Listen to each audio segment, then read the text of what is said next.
aka Papa Jones is in the building. I wish I had so many names like that, like Betty Callow, aka something something. So he's in the building, celebrated rapper, one of the best we have here in Kenya. Thank you so much for coming. Thank you for having me. That song is playing Ego is my favorite, one of my favorite. Now Mikasa Sukasa is competing. Have you met Ego? Unfortunately, no. How come? You know how You said about him. I mean, it's only prudent that you guys meet and talk over some coffee, maybe. I know, but you know, circumstances. But you've talked at least. Yeah, we talk over the phone. Oh, that's the answer you gave like 3 years ago. So I want to make an appeal to Julius Yego. I mean, you guys just meet. Who knows? Maybe you could do a remix and he could actually rap probably, a bit. Yeah, you never know. You never know. So Khaligraph Jones, where did that name come from? I always say this in all the interviews that I go to. There's no story behind the name. Make Friday Briefing different. No, it's just a name that I came up with. Yeah? Yeah, when I was in high school, I was looking for a name that will suit me, you know, as a rapper and with the kind of music that I do. And Khaligraph came up. Decided to put it together with the Jones, and you know. Even the Jones, just from. Yeah, no story. No story. No story behind the name. You have an amazing story. You actually hail from Kayole. Yeah, for sure. So talk to us about that. How's life back there? I've been there, by the way. For real? Yeah. There's that stage called Rasta. No, Yeah. Nice one. Yeah. Yeah, I mean, it's crazy, like, you know what Kayole is known for, all the things, you know, I'm not even going to mention it, mention them, but I say courtesy of that place, you got Khaligraph Jones, and you know, I'm happy I had to come from such a place to be the person that I am and right so now. It's possible. Yeah, it's possible. Look at me, I'm out here, Kayole, 1960. This is it's even tattooed on your hand. Yeah. That's how special it is. Exactly, yeah. And the thing is, when I was researching about you, there's an interview you said that some of the people who you grew up with are no longer alive because of the circumstances. Yeah. So what's different about your story? What is it that you didn't do or did do? I'll say that I come from a very, my mom, she's a very prayerful mom. She's always been praying for me ever since I was a kid, you know, and I'm a man of principles. There are certain routes that I wouldn't follow, like I just decided to follow my path, and just like that, man. And when you're younger, in your teen years, did you ever think that you'd, become this celebrated rapper? I never knew, because I remember during the early stages of my career, I was actually doing music just because I'm passionate about it, not because of the fame, the money, and whatever. All this is just, the extras that come with it, and I'm grateful to God for that. Right. Yeah. Yeah. So I'm supposed to continue with the story? I want to hear a bit more. I mean, at what point did you decide, okay, fine, I want to go to and do this professionally as a career? I wouldn't say there was a specific time when I thought of that, because I was just doing things, randomly, just going to the studio, recording music. But around 2012, I released a song called "We Be Happening," and I know that one too. Yeah, it was one hell of a track, and I had everybody talking about Khaligraph Jones. This at that point, I was still bouncing in clubs. I was a bouncer. You can see me out. You were a bouncer. Yeah. At a club. Yeah. So I thought, okay, cool. Since I see people out here appreciating what I'm doing right now, then maybe I can take it as a career. I can decide to follow this path, and that is exactly what I did. So it actually came from the people back to you? Yeah. All right. We also understand that you tried your hand in gospel music. Yeah. What happened? Why didn't you pursue that? I always try to be real with what I do. I do music from the heart, and I don't want to be out here talking about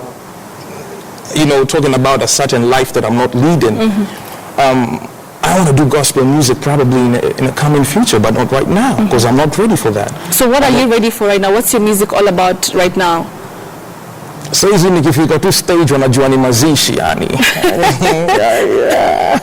Just perform a bit.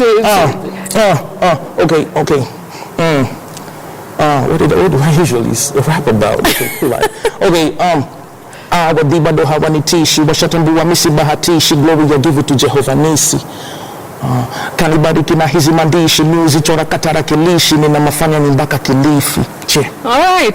There's a tweet I read that someone was saying that Khaligraph doesn't have his own lyrics. Is that true? That's what some people are saying. So that's one tweet, not people. Is there some truth to that? You know, when you're in a position where you have a lot of people, looking at you, all the moves that you make, and people are going to be having, different opinions. So if there's a person who thinks that I don't write my own lyrics, then it's all good, man. Because I do my thing. At the end of the day, you called me here because of my music, and everything I do, it's me. All right. Yeah. And talking about you being a Khaligraph, we also heard stories to do with Dr. Pizzo, beef there. Is it true? Is it a makeup of the entertainment industry? Is it at some point it was true, but I'm all grown up right now, 26 years old, man. So what is that beef about? It's just something, a thing to do with rap music. Rap music is very territorial. Like when you come, you have to show the people that you're the king out here. So it's just a matter of that debate, who's king, and that brought about, some diss tracks and whatever. But right now everything is cool. Everything is cool. Do you think you're king? Because also one thing that people know about you is that you say that you are the undisputed rap king here in Kenya. I'm gonna say that on a song. on a track, yeah. But when you call me out here for an interview, I can't say that. But I have a lot of fans who tend to think so. And who am I to say no if they think the OG's the king? I appreciate that. You appreciate that. Yeah. So what inspires your music? Is there some sort of inspiration? I mean, you've said that you go to the studio and you do your thing, but is it inspired by something? Definitely, yeah. Where I come from, my home, Kayole. Okay, not from Kayole right now. Okay, right now but you've heard him, he's not from Kayole right now.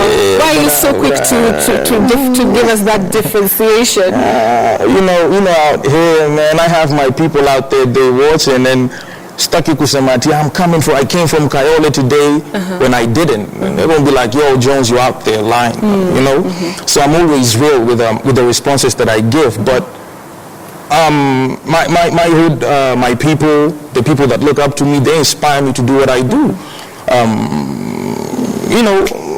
Like just about everything I see, my family, moms, my sisters, my bro, And what is your outlook or overview about the Kenyan industry, the music industry right now?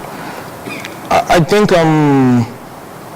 it's not in a place where it's supposed to be, but if you ask me, I think we're making good progress as compared to how it was before. Like right now, we done made good strides to actually get to where we're supposed to be. So we're in a good place. There's the time that you said that Kenyan showbiz is very boring. Yeah. Why is that? Why did you say, that was still a long time ago, now things have changed? Because that seems to be, Because you know me, what I'm known for. I came out like, you wag, you cannot tell me anything, I was, at that point it was Dr. Pizzo, you can't tell me nothing. I was doing all these things by myself. Nobody was responding to me, so I felt like I was lonely. Like, why isn't anybody stepping up, Okay. So I felt like, So you're just like kuchokoza? Yeah, nilikuwa napenda kuchokoza wase, but hakuna mtu anachokozeka. Something like that. I don't know why people are scared of me, man. Are they scared of you? Or is it your physique? You used to be a bouncer, I don't even beat people. Like, do you beat people up? No, I don't even do I feel that on a light note. I know, a really light note. But I don't. I'm just cool like that. All right, let's talk about Kashi. I know you say that, like to keep your life private, but Mikasa Sukasa, you've done it with her. Yeah. Really amazing song. Appreciate. My Home Is Your Home. Thank you. So what's the situation there? Wedding bells soon? But hopefully, we're just taking life, one step at a time. But hopefully we get to that point where we take it to that level. All right. But right now, we're just living life. How is it working together? I have to say it was an awesome experience. Oh, lovely. Yeah, I'm very happy, always been happy, you're working with the person that you love, or like, what are you about to say? Nah, you know me, I'm OG. You don't want me out here talking about loving, whatever. I'm just about to ask you about Valentine's Day. So what's your plan for her? Kashi, you owe me one. Why are you doing I'm just asking for the nation. And I get that, I understand, but I'm going to keep that confidential. But I hope you're planning something. Of course, you're already wearing a bit of red somewhere. You see, on my song, there's a song I said, you better know how to treat a lady, because if you don't do it, so definitely I'm going to treat my shorty the way she's supposed to be treated. Oh, lovely. Exactly. I hope the guys out there are listening. Yeah? All right, so I want you to read the news for us. Okay.